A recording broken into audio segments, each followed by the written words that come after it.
Korban wan prestasi proyek Ustadz Yusuf Mansur menangis saat menceritakan kronologi peristiwa yang dialaminya. Namun Ustadz Yusuf Mansur sendiri menanggapi santai akan kasus tersebut.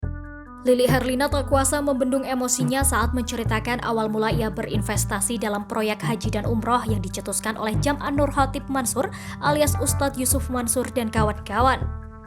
Sembari menangis, warga Boyolali, Jawa Tengah itu bercerita bahwa ia menghabiskan uang sebesar 12 juta rupiah untuk investasi tersebut. Uang tersebut berasal dari dana pemutusan hubungan kerja atau PHK dirinya.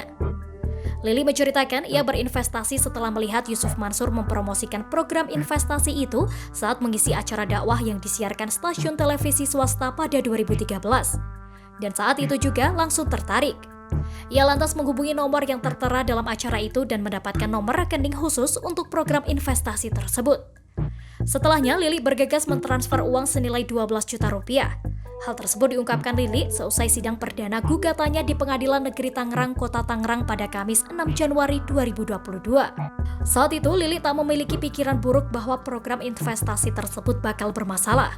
Tak lama setelah mentransfer uang 12 juta rupiah itu, Lili mendapatkan sertifikat kepesertaan program investasi tersebut.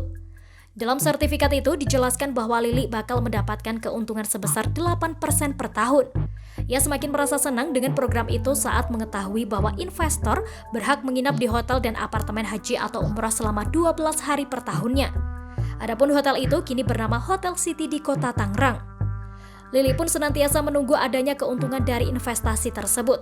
Namun penantiannya tak kunjung membuahkan hasil. Pihak Yusuf Mansur dan kawan-kawan sama sekali tidak memberikan kabar terkait keuntungan yang akan didapatkan Lili. Bahkan Lili tidak bisa menghubungi pihak Yusuf Mansur dan kawan-kawan. Ia pun tak tahu progres perkembangan hotel yang menjadi objek investasi. Hampir 9 tahun sejak berinvestasi di proyek Yusuf Mansur dan kawan-kawan pada 2013, hingga kini awal 2022 Lili tak pernah menuai keuntungan yang dijanjikan. Boro-boro dapat untung, Lili bahkan bertahun-tahun tak balik modal. Uang investasi Lili baru dikembalikan secara bertahap sejak 2020, hampir 8 tahun setelah ia berinvestasi. Pada Desember 2020, uang yang dikembalikan sebesar 6,6 juta rupiah. Lalu pada Januari 2021, uang Lili dikembalikan sebesar 5,5 juta rupiah. Bukan hanya Lili yang tak pernah memanen hasil investasinya. Atikah juga sama. Seperti Lili, Atikah mengetahui investasi besutan Yusuf Mansur dari acara dakwah di televisi, lalu berinvestasi 12 juta rupiah pada 2012. Atikah juga dijanjikan bakal mendapat keuntungan sebesar 8% per tahunnya.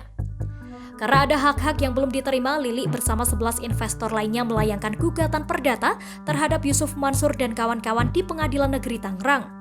Lili dan 11 investor lainnya menggugat Yusuf Mansur dan kawan-kawan yang diduga melakukan ingkar janji atau wan prestasi atas dana investasi uang patungan usaha hotel serta apartemen haji dan umroh. Dalam gugatannya, para penggugat menuntut Yusuf Mansur dan kawan-kawan untuk membayar kerugian hingga 785,36 juta rupiah. Kuasa hukum dari 12 penggugat, Ikhwan Tony, menuturkan bahwa uang ganti rugi itu terdiri dari kerugian material dan kerugian imaterial. Rinciannya, kerugian imaterial yakni 500 juta rupiah, kemudian kerugian material sebanyak 285,36 juta rupiah yang merupakan modal investasi yang diserahkan ke 12 penggugat kepada Yusuf Mansur. Kerugian material juga terdiri dari belasan hasil investasi yang dijanjikan oleh Ustadz Yusuf Mansur. Dalam sidang perdana pada Kamis 6 Januari 2022 lalu, Yusuf Mansur tidak hadir dan diwakili kuasa hukumnya. Namun belakangan ia menyampaikan tanggapan kepada awak media. Yusuf Mansur mengaku senang ketika kasus dugaan ingkar janji yang menjerat dirinya dibawa ke ranah hukum.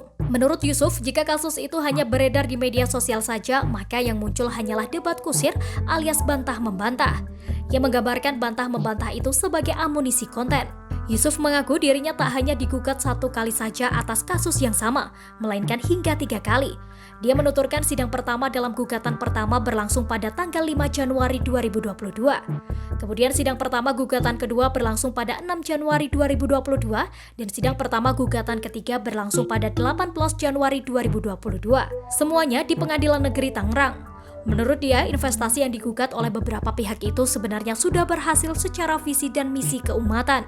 Demikian informasi dari Tribun Jateng Update. Saksikan terus Tribun Jateng Update hanya di channel YouTube Tribun Jateng.